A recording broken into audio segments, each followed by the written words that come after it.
نو واده دا د ټول انبیاء سنت دی. هغه ځوان قسم دې زغه ځوان ته بهادر او نر ځوان ویما چې هغه د واده خواهشمند دي.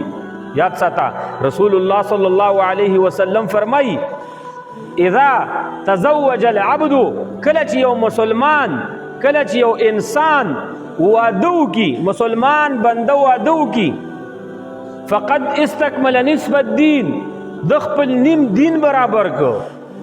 دین دو حصے شو، مکمل په منځ باندې نیم کا.